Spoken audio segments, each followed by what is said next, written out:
Faça melhor, faça Fainor. ITU, muito mais eficiência na limpeza que facilita a sua vida. Oi, boa tarde, 12h02. Seja bem-vindo ao Bahia Meio Dia. Veja os destaques desta edição. Mais de 30 quilos de maconha são apreendidos na BR-116, trecho de Vitória da Conquista. Setembro é o mês de conscientização do Alzheimer. 1 em cada 12 brasileiros tem um caso de Alzheimer na família. Setembro também é mês de preparar o caruru de Cosme e Damião. Você vai ver como estão os preços dos ingredientes na Ceasa. Meio salgadinho, mas dá para comprar um tiquinho de um tiquinho de outro. E vai conhecer Gabriela, uma escritora de apenas 10 anos que já escreveu 2 livros. Agora ela está escrevendo o primeiro livro de uma série. O Bahia Meio Dia está no ar.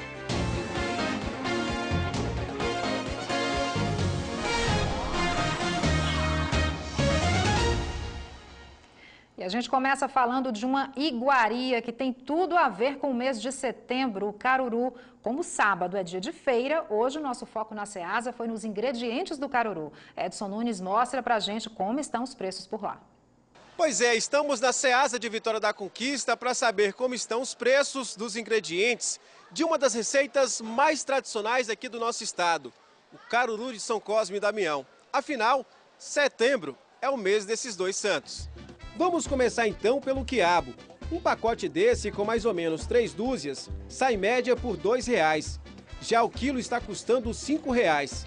Para o caruru, você vai precisar de outros ingredientes, como camarão seco, amendoim torrado, leite de coco, azeite de dendê e castanha de caju. Vamos então aos preços. O preço do camarão seco está variando de R$ 40 a R$ 50 o quilo na Ceasa de Vitória da Conquista. Com o amendoim torrado, você pode gastar entre R$ 14 e R$ 16. O preço do leite de coco varia entre R$ 4,50 a R$ 18. O preço do azeite de dendê também varia entre R$ 3 e R$ 11. Por último, a castanha de caju. O quilo não é barato, varia entre R$ 80 e R$ 90. Os preços estão meio salgadinho, mas dá para comprar um tiquinho de um tiquinho de outro. E aí faz o caruru. Por enquanto, a procura pelos ingredientes do caruru ainda é tímida por aqui, mas o comerciante espera que melhore. Está um pouco devagar ainda. A gente espera que o pessoal às vezes costuma deixar para a última hora, a gente espera que daqui para aproximando os dias do caruru, que melhore. Viu? A história de devoção a São Cosme e Damião é antiga e atravessa continentes. Na Bahia, a fé nos Santos Irmãos ganhou importância pelo sincretismo com Imbege, o orixá duplo dos Nagos, que representa os gêmeos. Essa mistura foi tão completa que hoje é tradição. O caruru não pode faltar na mesa dos baianos. Seu José disse que cresceu vendo a mãe fazendo o caruru e reunindo a família. Eu que sou gêmeos, que meu irmão Deus levou, minha mãe também Deus levou, todo ano ela fazia o caruru, mas a gente sempre, eu não tenho quem faz o caruru, mas vou comer na casa do pessoal conhecido. Seu Deraldo também não abre mão dessa tradição. São 26 anos fazendo caruru. Assim como a caridade que marca os dois santos, São Cosme e Damião, o aposentado disse que procura servir também. A gente adora as crianças, então a gente faz com muito amor essas coisas. E o dia amanheceu ensolarado em Vitória da Conquista e permaneceu assim durante toda a manhã. Vamos ver como vai ficar o tempo aqui e também em outras cidades da região. A tarde segue com tempo firme e ensolarado em Ibiaçucê. A temperatura mínima prevista é de 16 graus e a máxima de 24. O sol fica entre nuvens em Brejões, com temperatura variando entre 16 e 23 graus. O sol também aparece em Vitória da Conquista, mas em alguns momentos o céu fica nublado. A mínima fica em 14 e a máxima em 22 graus. Amanhã o dia amanhece ensolarado, mas as nuvens aumentam e podem ocorrer pancadas de chuva à tarde e à noite. Mínima de 13, máxima de 23 graus. Na segunda-feira, o sol aparece, mas sempre entre nuvens. Menor temperatura de 13 graus e maior de 22. 2 pessoas foram assassinadas ontem na região, ou melhor, 3 pessoas, uma em Vitória da Conquista, uma em Planalto e uma em Itapetinga. O repórter Edson Nunes, ao vivo, tem as informações. Boa tarde, Edson. Boa tarde, Daniela. Boa tarde a você que acompanha o Bahia Meio-Dia. Pois é, a gente começa falando de uma ocorrência no povoado de Lucaia, zona rural de Planalto. O corpo de um homem apresentando ser jovem foi encontrado nessa estrada do povoado de Lucaia apresentando sinais de ferimentos no rosto e outras partes do corpo. Como não carregava documentos, não foi possível fazer a sua identificação. O corpo da vítima foi encaminhado para o Departamento de Polícia Técnica aqui de Vitória da Conquista e até o momento a polícia não sabe a autoria desse crime. A gente fala também de um crime de homicídio em Itapetinga. O homicídio de Alex Souza Carvalho, de 28 anos. Alex estava em um bar no bairro Camacã, em Itapetinga, quando um homem de moto chegou, aproximou e fez os disparos. Alex já tinha passagens acusado por homicídio e recentemente escapou de uma tentativa de homicídio. O corpo de Alex foi encaminhado para o Departamento de Polícia Técnica para necrópsia em Itapetinga. Até o momento, ninguém foi preso. A gente fala também de homicídio aqui em Vitória da Conquista, vítima Kleber Oliveira Silva, de 18 anos. O homicídio foi no começo da tarde de ontem. Kleber morava no residencial Jacarandá, aqui no bairro Mirucaira, em Vitória da Conquista. O autor do crime fugiu e até o momento ninguém foi preso. Kleber não tinha passagens pela polícia. Eu volto no estúdio com você, Daniela. Obrigada pelas informações, Edson. Daqui a pouco a gente volta com você. 33 quilos de maconha foram apreendidos pela Polícia Rodoviária Federal na BR-116, trecho de Vitória da Conquista. A droga estava numa mala no bagageiro de um ônibus que saiu de São Paulo e seria levada para Pernambuco. O passageiro que levava a droga não teve o nome divulgado. Segundo a polícia, ele já tinha passagem pela delegacia por roubo e vai ficar preso no Conjunto Penal de Vitória da Conquista. Um homem ainda não identificado morreu atropelado no início da manhã no anel rodoviário de Vitória da Conquista. Segundo a Polícia Rodoviária Federal, o motorista, que também não foi identificado, fugiu sem prestar socorro. A vítima estava sem documentos e morreu no local. No próximo bloco, vamos falar sobre Alzheimer, uma doença degenerativa do sistema nervoso que mais atinge as pessoas. E você vai conhecer uma menina de apenas 10 anos que chama a atenção pela criatividade e habilidade com a escrita. Agora, 12h09. O Frizz resolveu aparecer? Use a linha Match, Patrulha do Frizz, do Boticário. Com óleo de abacate e creatina que forma uma película protegendo seu cabelo da umidade. É usar e pronto. O Boticário, acredite na beleza. Agora, pelo Globoplay, eu posso ver a Globo como e onde eu quiser. Eu, por exemplo, tô vendo na minha Smart TV. E? Só TV na Smart? Foca em mim! Batata! Globoplay. É a Globo Play. A OBMEP, Olimpíada Brasileira de Matemática das Escolas Públicas, é a maior competição de estudantes no Brasil. E este ano está ainda maior. Os alunos das escolas particulares também participam da OBMEP, que está unindo todas as escolas do país para descobrir novos talentos e melhorar o ensino da matemática. Prova da segunda fase, 16 de setembro, sábado, 14h30, horário de Brasília. Consulte os locais de prova em obmep.org.br. Alunos classificados, participem!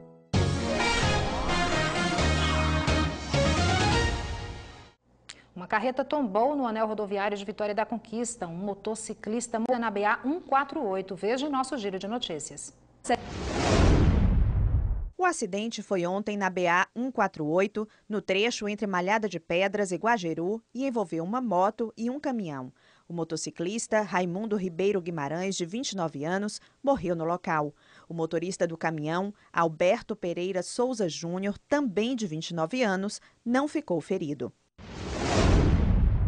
Uma carreta carregada com transformadores elétricos tombou numa curva do anel rodoviário na tarde de ontem. O motorista, que não teve o nome divulgado, foi levado à unidade de pronto atendimento de Vitória da Conquista com ferimentos leves. Segundo a Polícia Rodoviária Federal, o acidente aconteceu porque a carreta estava com uma velocidade acima do permitido para o trecho da pista. Não houve congestionamento. Setembro é o mês de conscientização do Alzheimer, uma doença degenerativa do sistema nervoso que mais atinge as pessoas. Embora não exista cura, o diagnóstico precoce é fundamental para retardar o avanço da doença.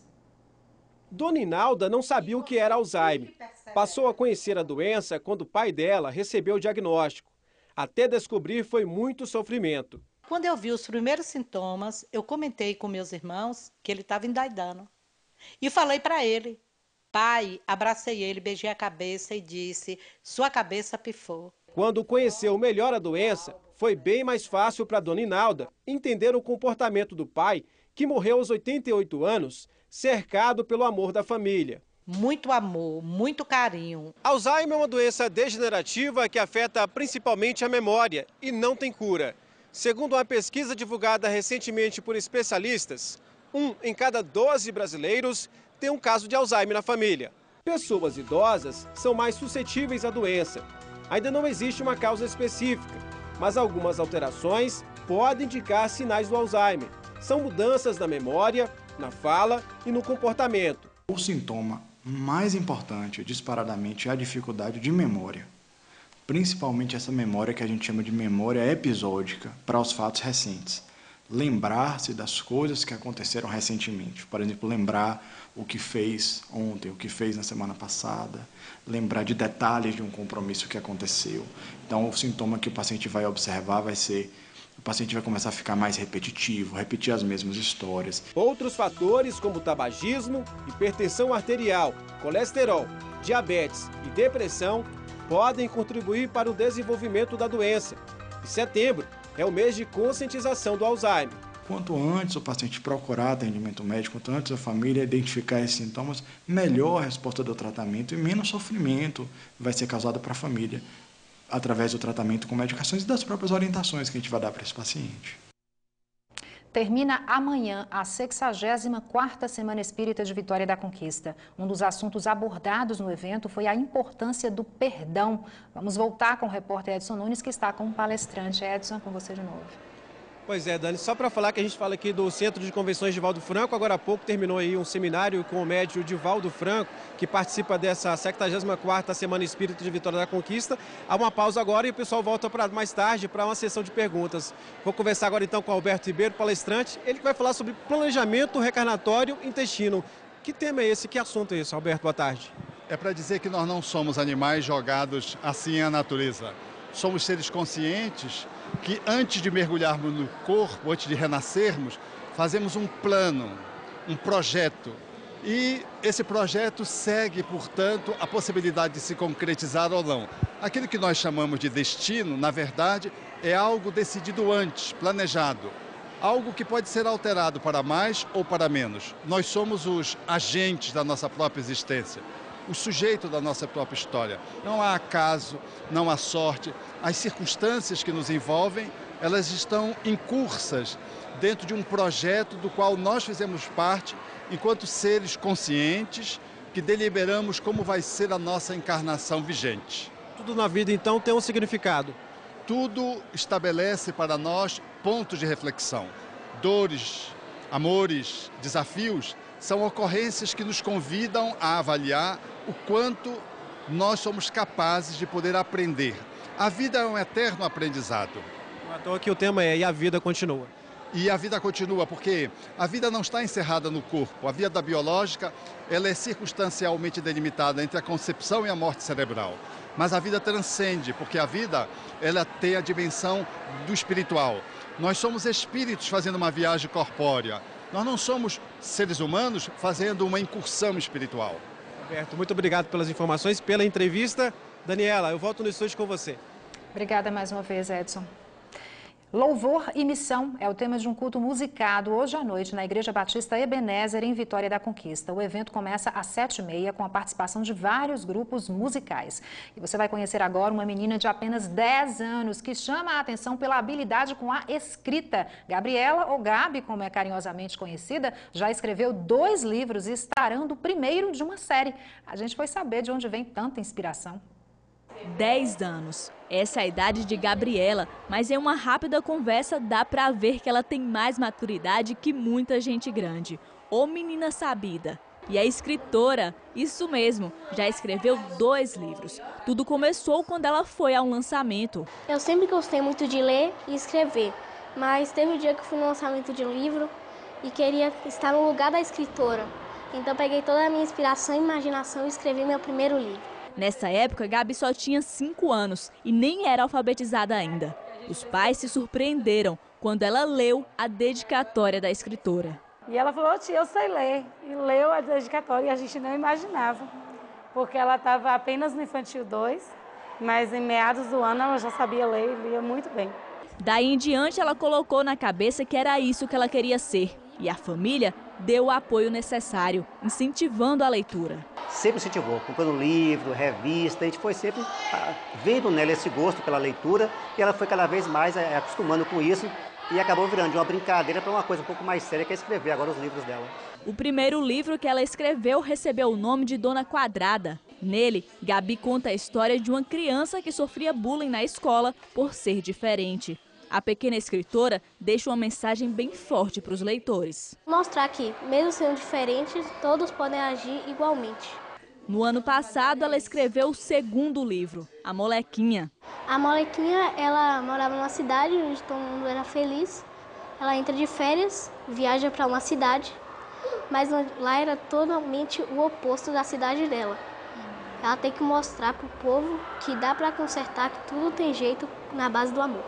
E a inspiração de Gabi não terminou não, ela continua lendo bastante e assim a imaginação vai aflorando. Agora ela está escrevendo o primeiro livro de uma série. Onde passa a vida, a rotina dos super-heróis, como um diário das aventuras, contando com o narrador personagem. São os próprios personagens que narram a história deles. Se depender de fãs, o sucesso já é certo, porque segundo a professora, tem uma galerinha que adora as histórias que Gabi escreve e se espelha nela. A experiência dela de ler, de contar as histórias, de dizer que está escrevendo um livro, isso serve e tem estimulado os outros alunos também a querer ler, a querer escrever como ela. E ela reage a tudo isso com humildade, porque segundo ela, todo mundo pode ser e conquistar o que quiser. É só ter fé.